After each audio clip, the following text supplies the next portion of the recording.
It's a great honor and a privilege to introduce Yitchak Feldman. Your English name is Leslie, and we're here in your beautiful apartment that you've come to in Mat Beit Shemesh, but you live in the States. Yes, I do. At the moment. So, Yitchak, you were born in Hungary. Yes, I was. Oh, so could you tell us a little bit about your family roots and being, I think, the first Jewish child to be born after the Shoah in Bonyhad? That's what I'm told. I understand my parents originally come from Mattersdorf.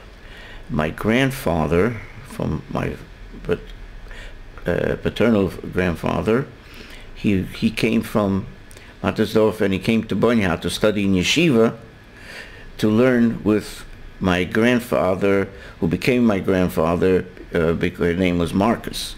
He was the Tofes Yeshiva in Bonyhad, and he learned over there, and he married one of his daughters.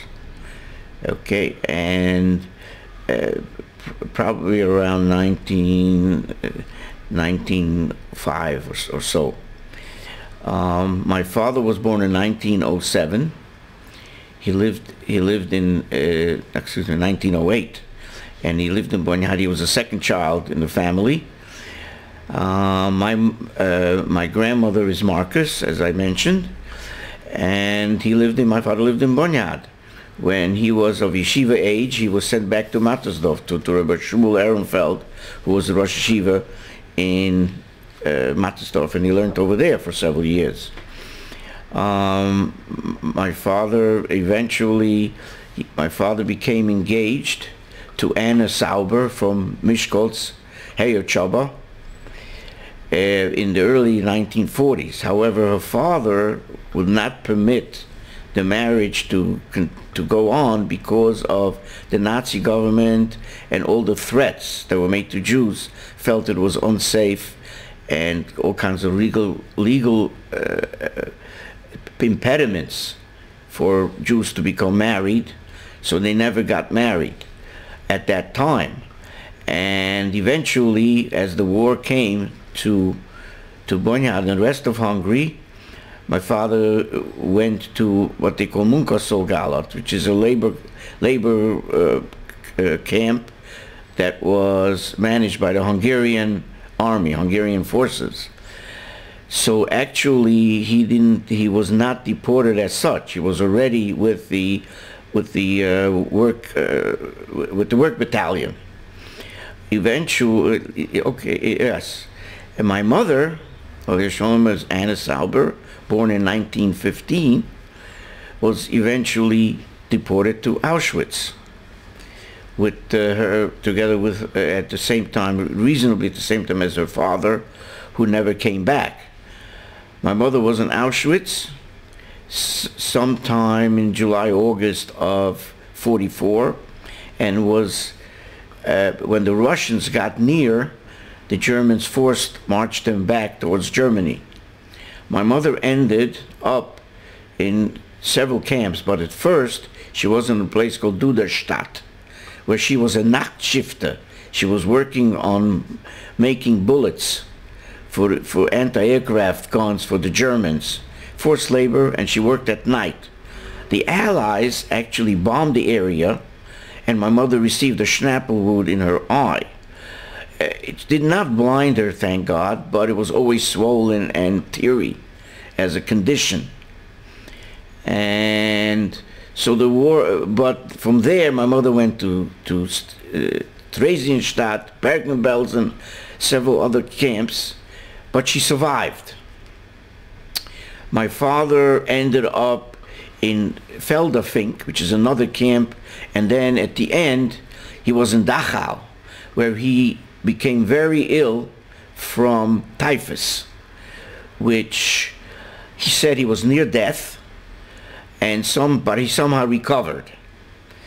And he ended up taking, when the American army freed Dachau, he ended up leaving, and he took a train to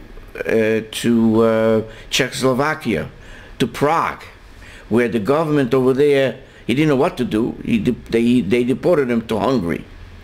So at similar time, my mother was also passing through Budapest, because all the Hungarians who tried to go back to their homes had to go take some kind of transportation to Budapest, so that then they could take the train to their local area where they actually lived, to see if any family survived. So my father and my mother actually passed each other. They did not recognize each other. Incredibly, they didn't know from each other. So my father ended up back in Bonyhad, and my mother ended up back in Hejcsaba. Interestingly, my mother's siblings, her sister, who was born 2 years after her, and the brother, my aunt Aranka, and the brother Shmuley, all three of them survived. And interestingly enough, their mother, okay, as I said before, the father was deported to Auschwitz and he never came back. Her mother had a horse and buggy accident in 1935, where there was an accident and the horse stepped on her. So she got a damaged liver.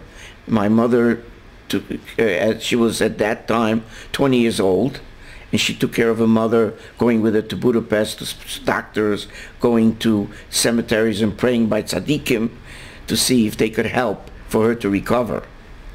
Eventually, she did recover, but in Shanat Shabbat, which is 1942, she was nifter. She passed away. So she wasn't deported. She died before the deportations in Hungary, buried in Miskolc in the Jewish cemetery. And I just want to tell a story about that, because around 1968 or 69, the government, which still was a communist government, decided that they want to use the cemetery as a place where they're going to build a stadium or a sports arena or something. So my parents and their siblings, who were alive living, we were living in America, which is another story in itself, decided that they're going to bring her body to Israel. So my mother was sent she was only volunteered, because my mother was a huge fighter.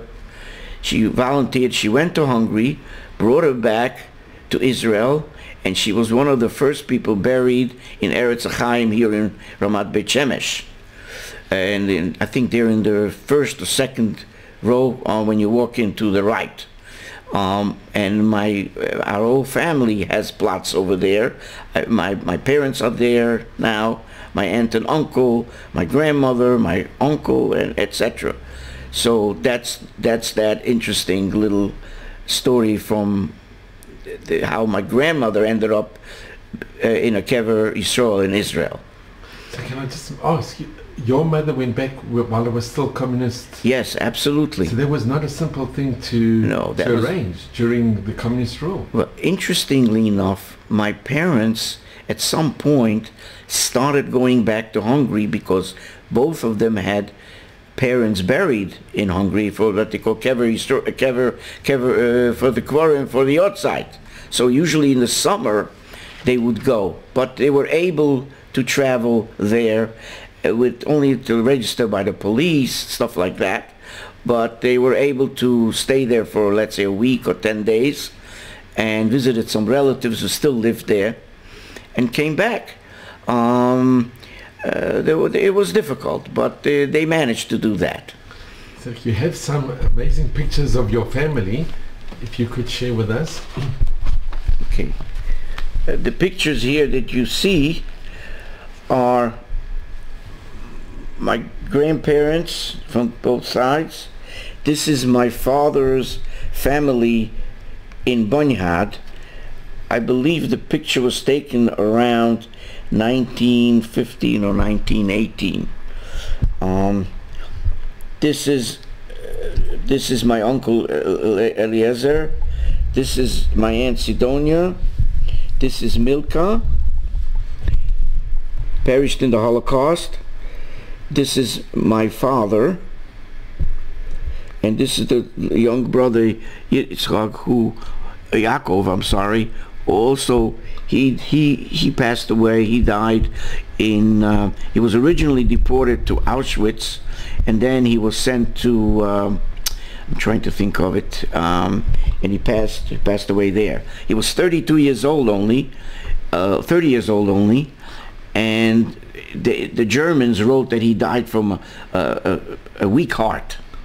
Of course, they starved him to death. That's what really happened.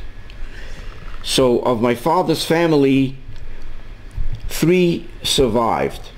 My father, my aunt Sidonia, who ended up living in Israel, and my uncle Eliezer, who was actually wounded in the Russian front, and he eventually became a paraplegic, and he spent most of his life in a Jewish nursing home in Budapest. He passed away on Zayin Adar in 1967. He was 60 years old only at the time. And then you have the other grandparents. Okay, these are my grandparents. These are great-grandparents. The next page you have an amazing picture as well of. Okay, this is a wedding that took place in my mother's family in the 1930s. My uncle Yitzchak is standing there. My mother, I believe, I don't see her. I don't know where she is, but anyway, that's one of those pictures that we did. It's my parents, my aunt and uncle. This is my father and mother. And you have a picture in 1941. Yeah. This is in. This is youths who are enjoying the summer before the deportations, and there was still somewhat of a normal lifetime in Hungary. But this is my mother's family in Heyerchaba and her friends. And this picture of the wedding, it's an amazing picture. Yeah, that's in the 1930s. So you came from a very frum family. Yes, my family, as they would call them, are FFBs. From birth. On both sides. On both sides. My mother's side and my father's side. So can I ask, how did these pictures survive? Well, they survived because the destruction in Bonyhad was not a physical destruction. In other words, the war did not come to Bonyhad in an army that's fighting and bombing. Bonyhad was basically taken over, or the Nazis walked in, and then the Kehillah got deported. That's how that occurred. So a lot of things remained. The shul and all those things were not destroyed. They remained. The cemetery was not disturbed by the Germans, and the infrastructure of the Kehillah remained. So when whoever survived, out of say, we had like 1,800 or so people in the Kehillah. Over 1,200 were deported, and many others were in the labor camp. So there was very little left of any of the Kehillah during the war. And when eventually the war ended, about 300 returned, able to return. Many had lost their wives and children. Like, for example, I have an uncle who was born the same year as my father. At that time he wasn't my uncle, but he was a great friend of my father, and his name is Shmuel Herman, and he had I think probably 5 children and a wife, and they all perished. He came back by himself, and eventually my parents made the shidduch. He married my mother's sister, who had never been married before. They also survived Auschwitz. Do they have a family? Yes, they do. They live. They have some of them live in Petach Tikva here. Their children and grandchildren, and some live in America, near where we live. But it's amazing that these pictures They're actually, we collected these pictures between America and Israel, right? We did a anniversary for my parents' 50th anniversary in 1995. This is the picture of my mother and father getting married in Hayat in October 1945, I apologize. There were no, the shoes were made from paper, and her gown was also a thrown together, but it wasn't a gown really. It was thrown together from some cloth that people had to make a white dress with and of course she had the bouquet of flowers with my father. That was the extent of the wedding, of a very, very few people. But again, it was very unusual because they had been engaged prior to the deportations, and they both came back alive, and they decided to complete the union and get married. Of course, they raised 2 children, myself, which is Yitchak Feldman, and my sister Julie, who lives today in Petach Tikva. I think we have a picture with you and your sister. Okay, my sister and I. Let's see if I could find it.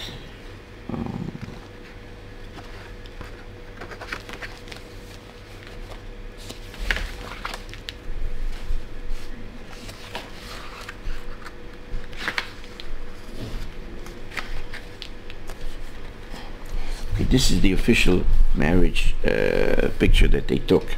That's the, you see my father and my mother, the same thing, and this is the group of people that attended it. See, this is my father, this is my mother. I'm just going to bring it a bit closer. These are amazing photographs from,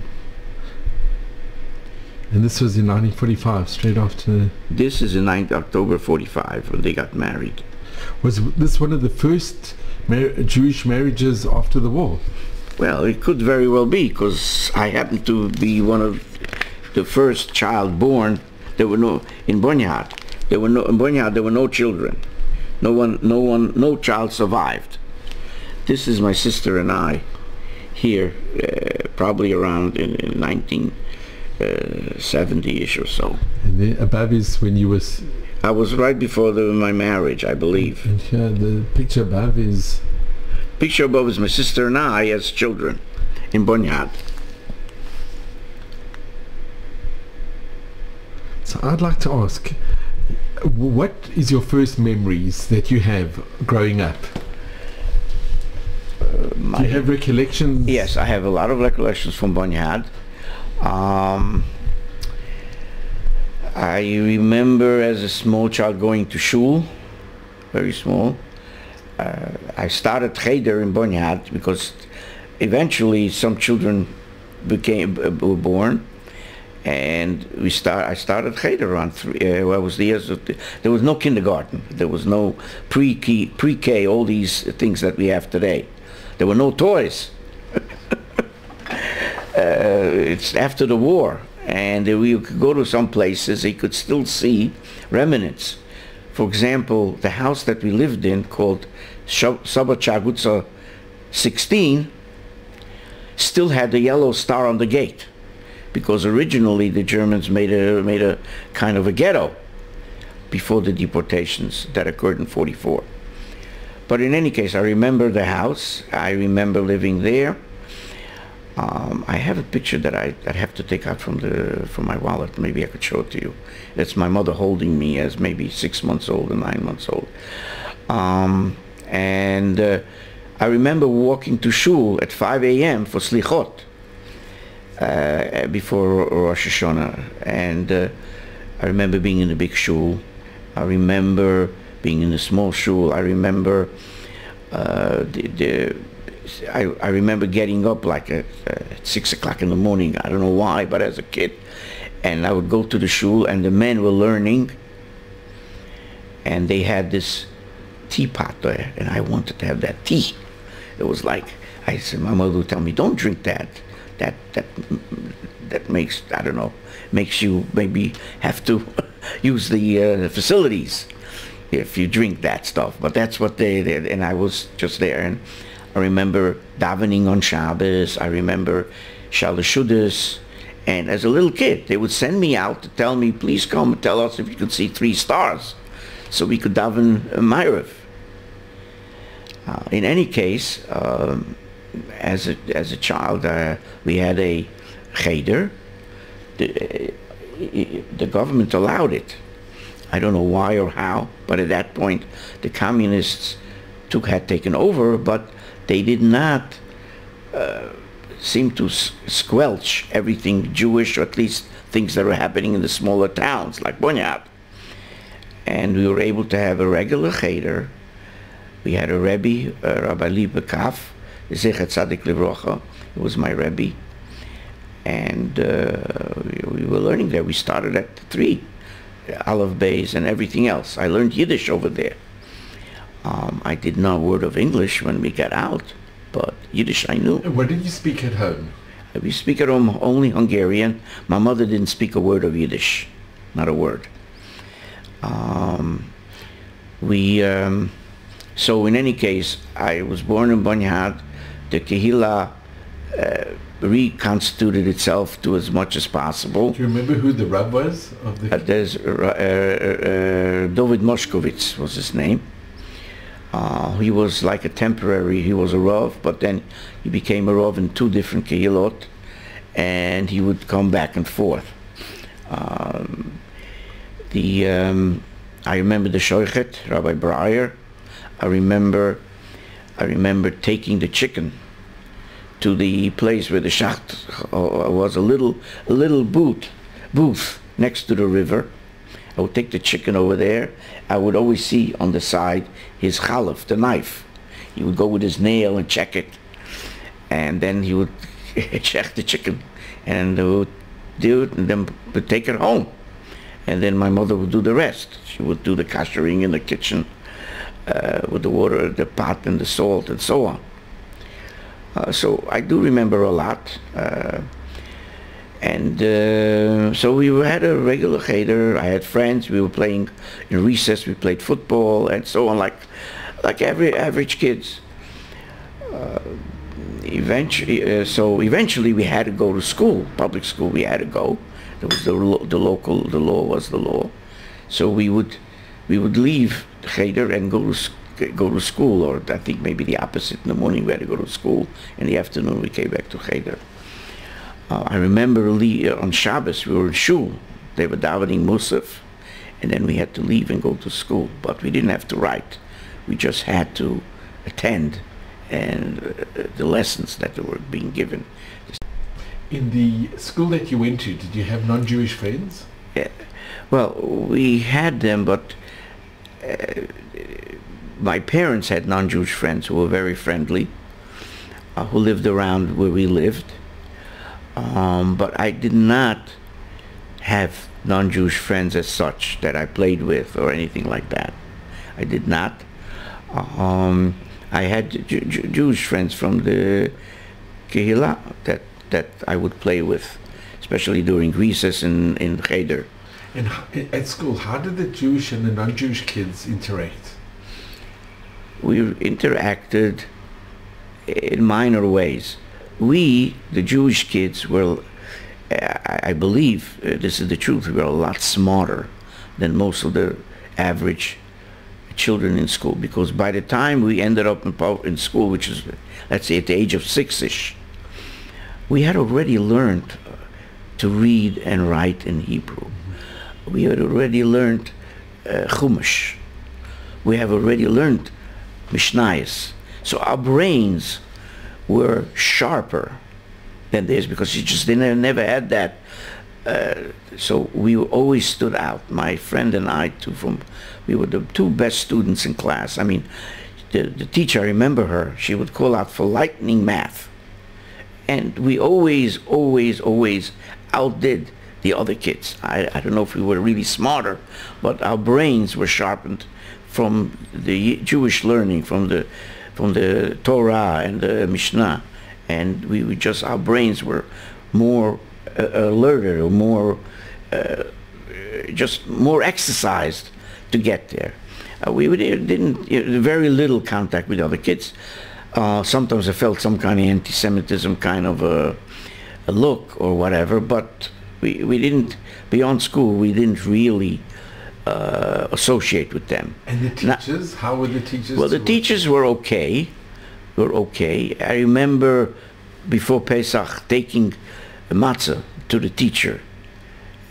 She was Christian, obviously, and she would take that to them they said they used to do that in the old country, before the war. They would send the teacher something, remember Pesach, the matzah, kind of a thing. I mean, I didn't really understand it 100%, but I did it the way I was told to do. Now, the story of, my family, as I said, I was one of the first children born in Bonyhad after the war. And I was like the pet of the town because there were no children. I mean, there were people who had children who lost them, got married, maybe didn't have children yet. Eventually, after 4 or 5 years, we had a group of children that, I don't believe I have a copy of that here, but in the cheder, and there was also, for the girls, sort of mini Bet Yaakov to teach them. The story of my family, after my parents got married, one of the first things my father did was work on reconstituting the Kehillah. So he immediately started to publish on a weekly basis a newsletter which talked about the Kehillah, talked about the Zmanim for Tfilah, talked about the Dvar Torah for the week in Hungarian. And I believe that there is a museum for Hungarian Jews in Tzfat, and I think they have a copy of, or either a copy or originals of these weekly sheets that my father created. And we I think lived pretty peacefully until I was born in 46. My sister was born in 48. She was already born in Budapest. I was still born in Bonyhad, I think not with a doctor. I was born with a nurse or so. There was no hospital there. But in 1949, after my father went through Dachau and all the associated camps, in 1949, around that, my father was arrested by the communists he was doing business, and they considered it anti-government activity because nobody was allowed to do business. You only had to work for the government. What type of business did he do? So he was buying and selling stuff that people were looking for, and the government didn't like it. The only thing you could do is work for the government or get a job with the government. So he was arrested, and he was actually sentenced to death. And this was in 49, and eventually, my mother was like I said, a huge fighter, and she had lawyers and people that he knew and worked with other people, and he got his sentence suspended to 6 years in hard labor. So I didn't have a father for some years. He was in the labor camp. In fact, my mother took me to visit. He was allowed visitors. I remember it clearly. He took me to his, and it actually was in northern Hungary, was a coal mine. When I came there, I saw the huge structure and the big wheel that took them down to the coal seam. I came, but I met my father. I saw him in the lunchroom, and we sat and we talked. He asked me about the Parsha, asked me about Chumash, nothing but smiles. They never lost their bitachon. Or the emunah. He never lost their bitachon in Hashem, in our religion, and they continued to practice like it was practiced before the war, learning Torah, etc. And your mother as well? My mother was a very, very big davener, big davener. Her siddur is over here on the table. I could show you. I think every page has lipstick on it. My daughter has it. There's another siddur. It's over there on the side in a plastic bag. Yeah, that's it. This is my mother's siddur. I mean, till. This is the original siddur. This is my mother's original siddur. Every day, she used this, said this, daven. Every day, here's lipstick marks. Every day, she had tehillim.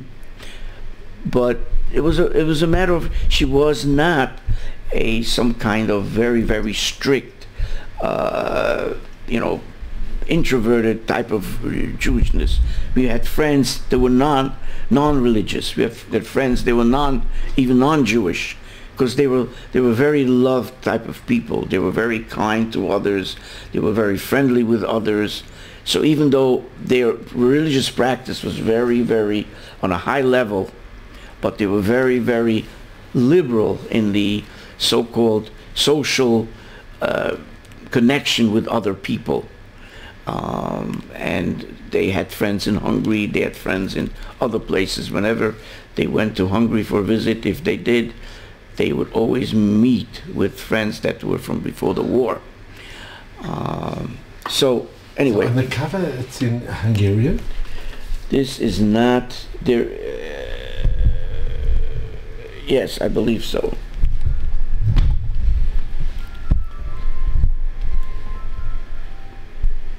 So Yitchak, this is the picture that you keep in your wallet?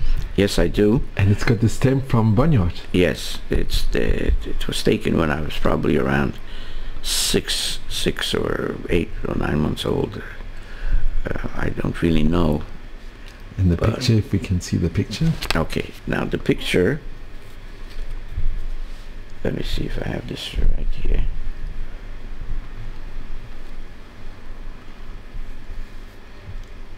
Yeah, this is you and your mom. Okay. Okay, here. This is the way it is. This is, we're sitting, this is the location is Szabadság utca 16 in Bonyhad. This is the porch on the right side of the house where we lived. And this is my mom, and that's me. Probably around, 47 or so. Does it come? So you a year and a bit in this picture. I'm the baby in the picture. The baby, wow. And this you keep in your wallet all the time? I keep it in my wallet all the time as a sentimental memory. My mother and I. When my father was away all those years, my mother took care of me. She made sure I go to school. She was my mother, father all together. And how did she manage to keep the family going? Well, obviously there were two ways that she was able to do it. She never didn't work, but the Kehillah helped. There was no particular charge for the school. I think that was financed by on its own. And as far as food and everything else is concerned, I think she got some help from relatives out of not living in Hungary, and from other relatives who lived in Hungary who helped her. I don't really know. I was too little to be involved in this area of understanding, but we survived. I never felt that I was missing something, like I didn't have enough to eat, I didn't have enough clothes. I always did. I always had. And can I ask, when you saw your father, do you remember that encounter very well? Yes, very well. And he must have been very emotional. No, very emotional, but he was absolutely extremely hopeful.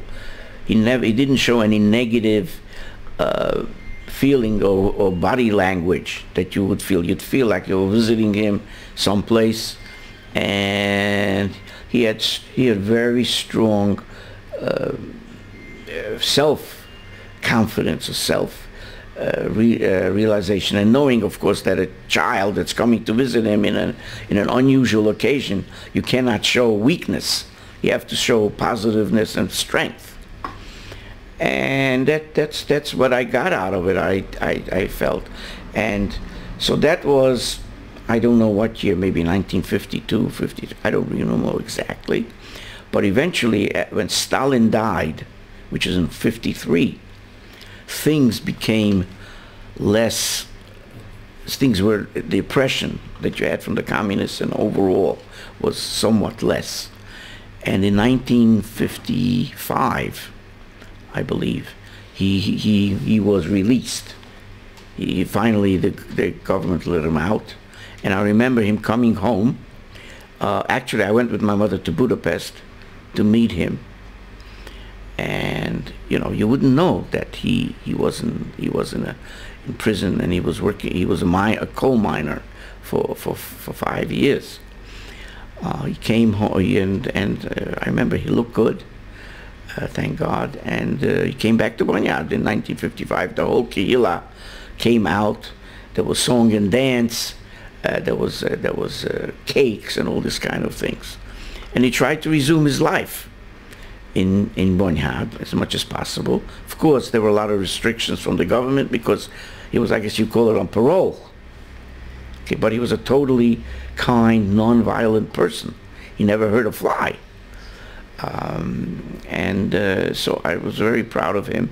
And not only that, once he was out, he became much more into being Marbitz Torah, because he was very learned, and he started giving shiurim. So that was in Bonyhad, but this became much bigger once we got to America. Now the story of America is a whole different story. Obviously, they had difficulty in being, while the government was always watching him, see what he was doing and all this. But he tried to live as much as normal life. He didn't like the work that he had. He wasn't making enough money because of the restrictions and so on. So in 1956, in the fall, the revolution broke out. Well, we knew that it was happening. We knew that the revolution, but nothing happened really in Bonyhad as such. But we did see Russian tanks roll into town at a certain point. I didn't feel any anti-Semitic incidents of that type. And that was that. But I knew nothing. I was 9 years old at the time. I didn't know. I started 4th grade in the public school system. I was still in Cheder. We were still learning But one Motzei Shabbos at that time, my parents woke me up and said, "You get dressed," and they put on me 2 pairs of pants, 2 shirts, a jacket, and a coat. And next thing I knew is we were on a bus going to Budapest with my sister along, and the 2 parents and my sister. And we arrived at my cousin's home in Budapest. I believe it was Hanukkah time, I'm not certain.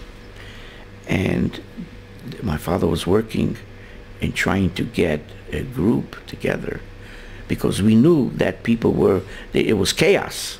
There was no government, and people were trying to get out of Hungary, those who wanted to. Certainly the religious Jews didn't feel that there was a future for us in this country. So my father was working to find either someone, a leader, or a smuggler, or somebody that would help us get out. So there was a group formed. I don't know details, but we got on a train that went west. One day we got on a train within a week or 2, and I remember my father going into the men's room with a guy, and he told me he paid him off, and they didn't want anybody to see it. And the train went west, and we stopped in a place outside of the train station in a place called Szombathely. Szombathely is near the Austrian border. I remember also the conductor of the train was paid off, and the train stopped outside the train's outside our town in a huge curve. I can remember seeing it. On this side was a train track, so here was a huge forest, and the train was like on a curve. I could see many people jumping off the train, including us, my sister and my mother and my father. And there was a group, and there was a guy that was leading us, and we ran into the forest, and we were just walking west, and then went through fields at night, 2 in the morning, 3 in the morning, and we were in this field full of haystacks, huge haystacks. The Russians were throwing flares to see who's going towards the border, who's escaping. And what we would do is run next to one of these huge bales of hay and, like lean against it so they didn't see us in between these flares that they were lighting up. And we continued to walk and walk and walk and walk. At one point, I think my father picked me up, put me on my shoulder. I couldn't walk anymore. And my sister was able to, but I couldn't. And I was carried on the shoulder. And eventually, we ran into an Austrian Army Border Patrol. So we knew we made it, we're out. And so we ended up in a camp, some kind of camp, I think a place called Kaisersteinbrück in Austria. And there was a lot of other refugees. Placed there was a huge room and so on. And we were there for a shorter time. There were some anti-Semitic incidents. There were other non-Jews who were there who didn't like it. But eventually, through the Hayas and the Jewish Agency, we ended up in Vienna. And that was the first time I ever saw banana in my life. An orange rarely, but I did see an orange, and that was the first time I ever saw banana. And we ended up in a hotel paid by some Jewish agency, and we were next to I think there was a soup kitchen in Vienna that we were being fed at. We spent some time there, but because my aunt and uncle were in America and they had special rules with refugees to enter USA, so my parents, because her siblings lived in America, she decided that we want to go to America. And eventually we got papers, and we were driven by bus to the United States Air Base, U.S. Air Base in Germany, I think near Munich. And we got on a U.S. Air Force plane, which flew us to America. I mean, we stopped actually in Reykjavik, Iceland, for refueling, and I remember getting a beautiful package with a Red Cross on it of all kinds of candy and stuff for kids and so on. And we landed in New Jersey, and we ended up in a place called Camp Kilmer. It's part of U.S. Army base, and that's where we finally met my aunts and uncles after 9 years, approximately, or 8 years, that they haven't seen each other, only by mail. And the event, my father needed surgery immediately because he had a gallbladder condition.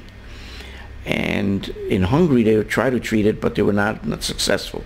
So he went straight to the hospital in Brooklyn, to Maimonides Medical Center. And then we eventually ended up in Borough Park, where my aunt and uncle lived, and we went there to their home. And then the next time I saw my father, who was in the hospital in Maimonides Medical Center in Borough Park. And after that, he didn't see a hospital for 40 years. I mean, he was really, after that, he was cured, and Baruch Hashem, I ended up going to yeshiva, my sister to Bet Yaakov. But when you arrived, you didn't know any English? No, I didn't know a word of English. I did not one word, maybe the word love, but I didn't know a word of English. And so I went to yeshiva. I went to the same yeshiva that my father studied in Mattersdorf 40 years before. What was the name of the yeshiva? Hassan Sofer. And the same rabbi from Mattersdorf was the Rosh Yeshiva there. So I was in, and not only that, I knew my stuff. I knew Yiddish. So that was the language of yeshiva. So it wasn't like so I was immediately put in a class with my level, to my age level. But English, I didn't know a word. But yeshiva hired a teacher to teach the refugees English or to get into the non-Jewish teachings in school and etc. Now, by the end of May, my English was very fluent. Not only that, I received a prize. I was taken to the office of Governor Averell Harriman in the city, his office, and received the prize for camp for the summer because I was the top student in English. In English? Yes. He gave me a prize, a sheepskin piece of paper that said congratulations on your wonderful knowledge of English. I think I was in the newspaper, Daily News, and I think the headline was "Summer Treat for Two." There was another young boy, a Hungarian refugee, who also got the scholarship, as I would call it. And that's where I became learn American. I learned about Yankees and the Dodgers, how to play stickball in Camp Aguda. That was my initiation into real America with playing and being. So I always valued camp, summer camp for my children, my grandchildren. I always wanted them to go because this is a way for them to grow up, to learn, to become somewhat independent. It's a huge motivation. I really believe in it. I make sure my grandkids and my grandkids go to camp every summer. I mean, chosen by the parents, but I make sure that happens. And when you came to school in the States, how did the boys react with you? Most of them sort of made fun. There's a refugee, doesn't speak. But some of them were okay.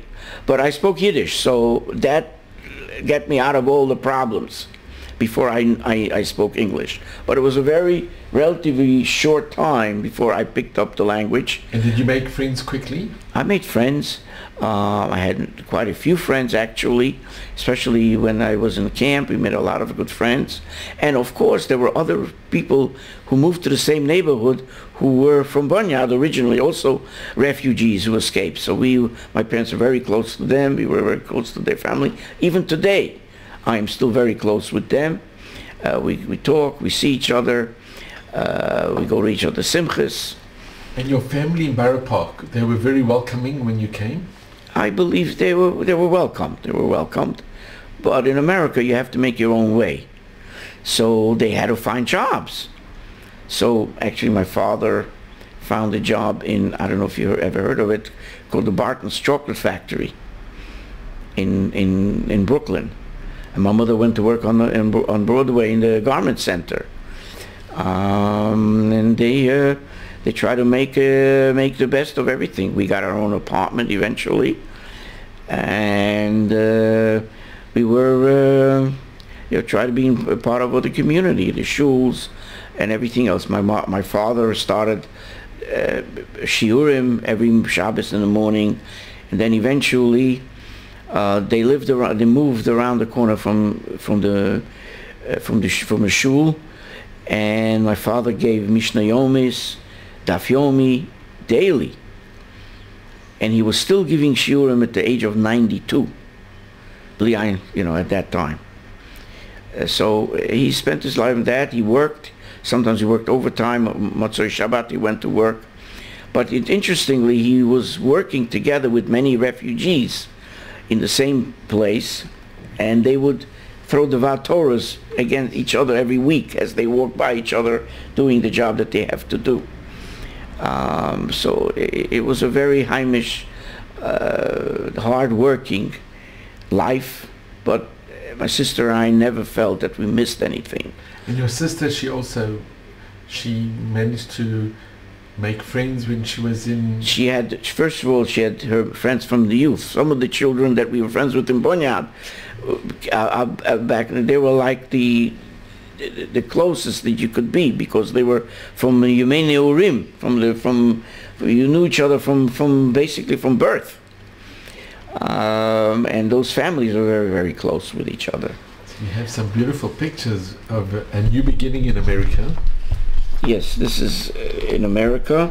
This is, I think, in Far Rockaway. This is a family picture before my parents went to Israel for the first time. This is my father and my sister, I think in Far Rockaway again. There is a picture, this is again in Far Rockaway, there is a picture where my parents are at my country home in the Catskills. I'm trying to look for that picture.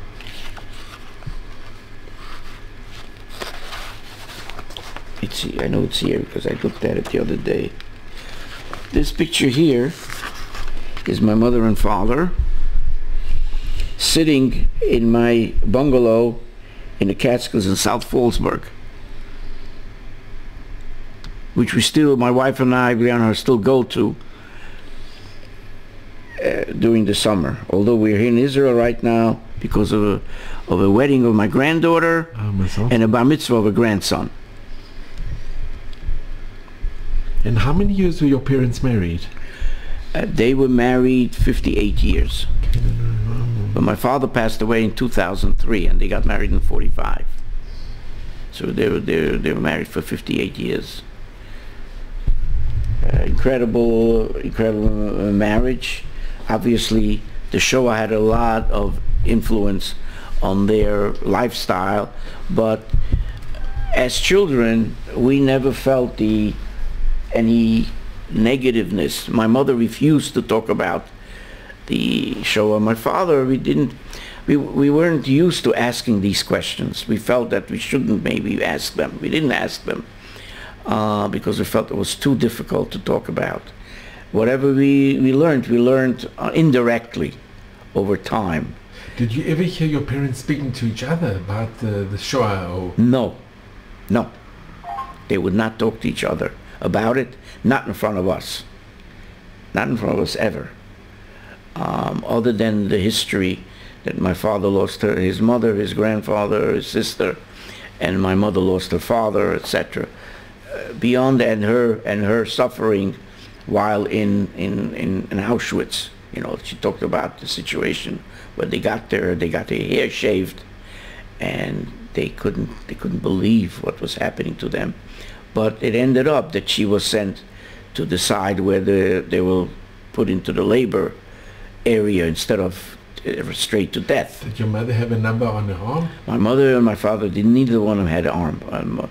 Because at the time when they were deported, I think the Germans had already started feeling the pressure, and they no longer did the same strict standards that they set for themselves. It was already, it's still there. I mean, the death camp was still operating, but those who were sent to the other side for work were sent to the other side for work. But they were starved, they were beaten, they were hurt, they were suffering. They had all these lice and other illnesses, lack of food. They were eating potato peel, but they could get it as somehow to sustain themselves.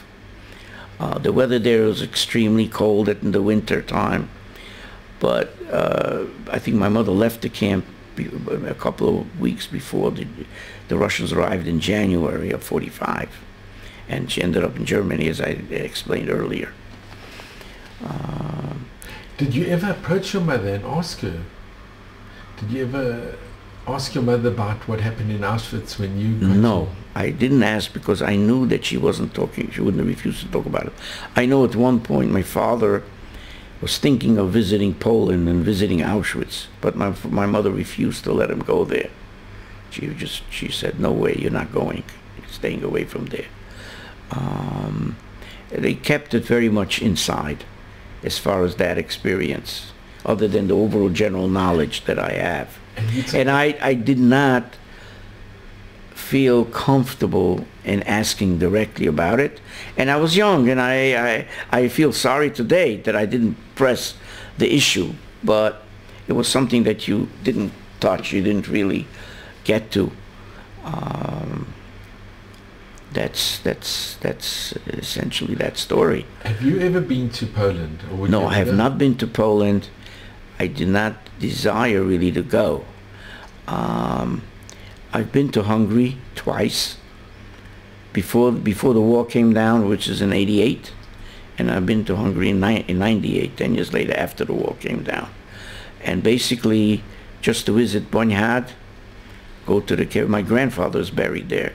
Now that's another kind of story. He, in 1943, my father's father, he became ill for some unknown reason, and he was taken to the hospital in Pécs. And my father tells me he never came out alive. He believes that certain Nazi doctors had ended his life, but he ended up being buried in Bonyhad, and he has a Kever Yisrael in Bonyhad in the I visited that several times, either when we were still in Hungary and then when we went back in 1988 and 1998 with both time with my parents, my sister and other parts of my family. Was it very emotional for your parents to go back? Absolutely, very emotional. Did they show you the house that they grew up in? And yes, at one time my father's house that he grew up in showed me. Could you go inside? No, we could not go inside because actually that didn't belong to the people that lived there. They really belonged to my father, but my family. But at that time the government wasn't letting you get back the property. There was no law that required. My mother's house in Heyachaba, we went so also. Again, people lived there, but they would not allow us to, get you. They would compensate you with pennies. But could you go inside the house to see? That house I did go in, but they turned the front of the house into a pharmacy at that time. So, it did not impress me at all. My grandfather owned a lot of property around the mountains around Heyachaba. There was coal, there was grape. They were growing wine, grapes for wine, etc. But it was all taken by the government. So we had nothing, and he never got compensated for it. And it's a totally resentful situation.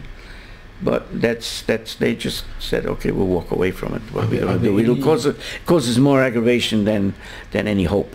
Are there any Jews still living in Bonyhad when you went back, or today? Well, when we went back to Bonyhad, I think one Jew lived there. Every Jew left. There was no Jew left. Everything was run by the Central Kehillah in Budapest.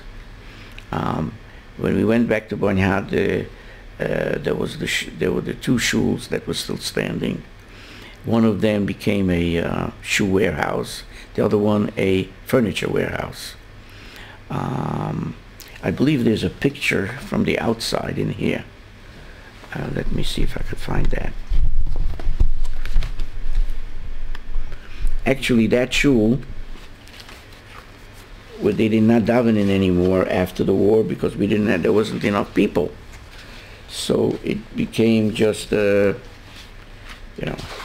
would walk, the whole Kehillah would walk there, Motzoi Shabbat, and daven there so that we could say that we used it. I'm trying to find that page, if it's here.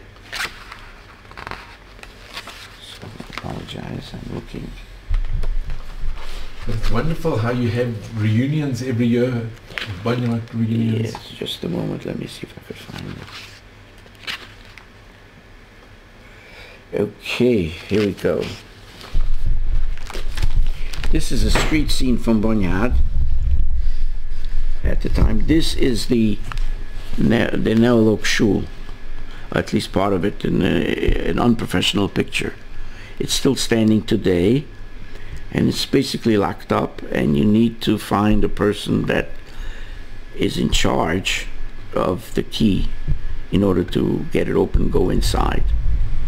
But I remember as a child walking there and davening there, Ma'ariv, Motzoi Shabbat, so the Kehillah could say that it's being used and for the purposes of keeping the government. And the other pictures?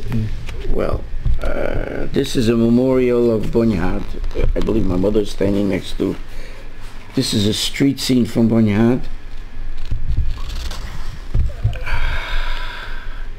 I don't recall what this. Okay, wait a minute. Okay, this is the inside of the shul, run down. Over the years, no one's taken care of it. Okay, and this is a matzeva, my grandfather in Bonyhad. Yeah, you're saying Kaddish. Yeah. Or Tehillim.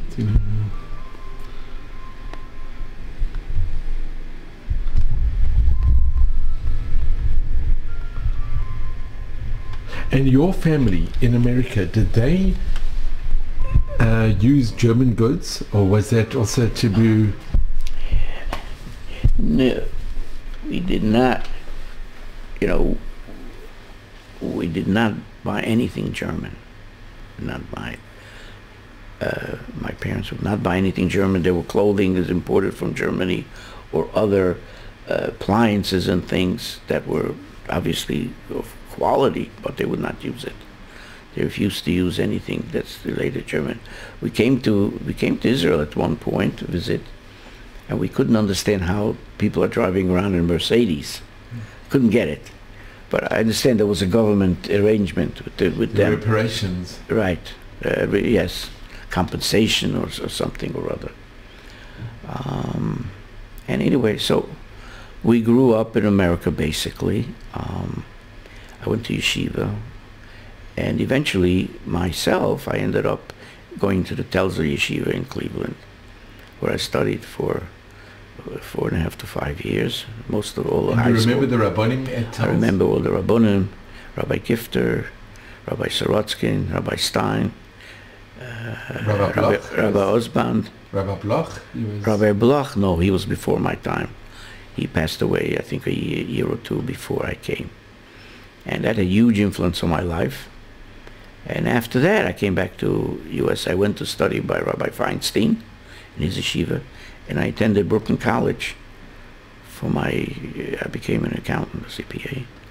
And you remember Reb Moshe Feinstein? Yes, I do.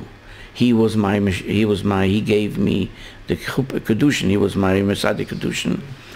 And he gave me a gift. The gift from him was a set of Igras Moshe. He wrote in congratulations and Mazel Tov and so on. It's one of those treasured things that I have in the house. And actually, my son-in-law, one of my son-in-laws, studied in Rebbe David Feinstein, his son's kollel, for 10 years before he left, and he had children, so he went to work. So all my children are accountants. It's an interesting thing, except for my son, who's a lawyer. But now we're back and forth visiting. Two of my children made Aliyah, and I'm 50-50, and two of my children live in America. So we try. Did your parents ever think of maybe coming to Israel instead of going to the States? Not knowingly. That I know of. Actually, my sister had gone to seminary in Israel, and she married. She was introduced by my cousin to an Israeli fellow, and she got married here, and she lived here. She's still living here, happily. But my parents never spoke about that, if they were going to make Aliyah. I don't think they had intended that, but they wanted to be sure to at the end that they were in Israel. And so they are both buried here in Eretz Chaim in Beit Shemesh. So Yitzhak, if I can ask, what message do you give your children, grandchildren, and future generations? Well, the message I give is hope and persistence and persuasiveness. Continue in the route that your parents and grandparents have guided you, and continue with Torah and with Chesed and Emet, and also work, make parnasa, help your children when you can, let them grow up as full participants in our community, and just give love and happiness to everyone around you, and thank Hashem every day for this, and pray for Israel, pray for our safety, pray for our happiness and good, Ad Biad Goel Tzedek. Yitchak, I just want to thank you so much. It's been such a schut, such an honor and a privilege to be here with you today. I'm so grateful. And to think that you were the first, possibly the very first child born after the war in Bonyhad, how your family, your parents, they not only did they survive, but they thrived. They reestablished their lives. It's remarkable. It's, Right. if you think about it, it's actually quite unbelievable. Instead of going into depression and withdrawing, they did the opposite. Exactly the opposite. And this is that special generation of those survivors who never left the emunah that they had. That's And remarkable. that's the bottom line. And their goal was to return to a normal and good life. And I think they succeeded. They managed to succeed. They tried to succeed, and some of them succeeded. I don't feel anything special or normal or abnormal or new. I'm just a regular person who's trying to make it every day and help my kids when we can, live a good and decent life, and be good with others. And I hope Hashem helps us to be an Am Kodesh Miyuchad. Thank you so much. I'm extremely grateful. At Maybe Stream and in Nachas from your family, and really I'm extremely grateful to you. Thank you so much. I hope I did It was wonderful. reasonably well. Not reasonably well. It's amazing. And you know, it's such a memory, and it's so special what your parents did and what you've accomplished. So I really want to thank you. Thank you very much. I appreciate your interest, and I hope I helped the others in this generation or coming generation to see the purpose and justice of what we're doing, and create happiness, good life, and just do the best that we can and continue our ways, our minhagim, our Yiddishkeit, and be good and nice and decent to everyone around you. Thank you so much. Thank you very much. So Yitzhak, this is your mother's siddur. Yes, that she davened in for many years. Now, many years. I can't even, probably 20, 30 years. And this is, currently it's by my daughter, Michal, who lives in Ramat Beit Shemesh. And I just show that as an exhibit. And if you look through the pages, you can see it's very, your mother really, she used it. It was very used on a very emotional, devotional basis every day. A big tefillah person. And the cover of the siddur.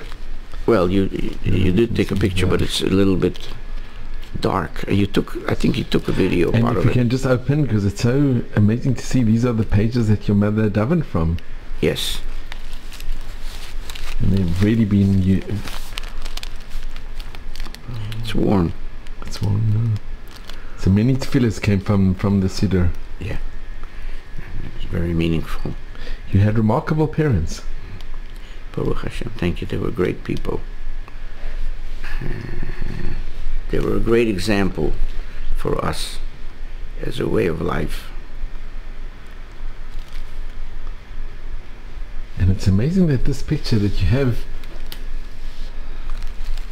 this is their, and they never gave up hope or emunah all They the years. refused to give up hope, and obviously they rebuilt and continued to live life as best as they could, and made sure that we lived a Jewish life like our prior generation.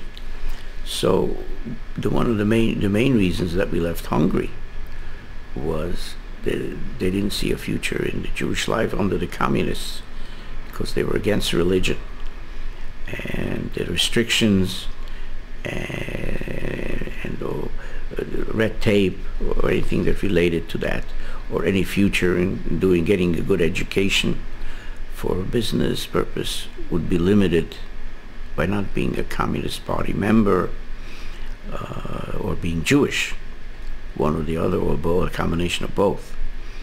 So you could not pin yourself on hope for the future. So the only way to help that was to leave and try to live in a country with freedom and human rights, which you didn't have in the communist countries. You have to do everything like the regime ordered. Anything out of the way, you're in trouble. So we needed freedom and elbow room to grow as a Jewish family in the traditions of our grandparents and all our grandparents from the past. And they were very, very devoted to that, and very wanted their children to be able to continue in that direction. So we needed the freedom and a democracy, or some kind of democracy that allowed that to happen, with the minimum or no anti-Semitism on the open. So that's why that was their goal, to raise us and be good Jews and tradition of our fathers and grandfathers. Thank you very much. Thank you.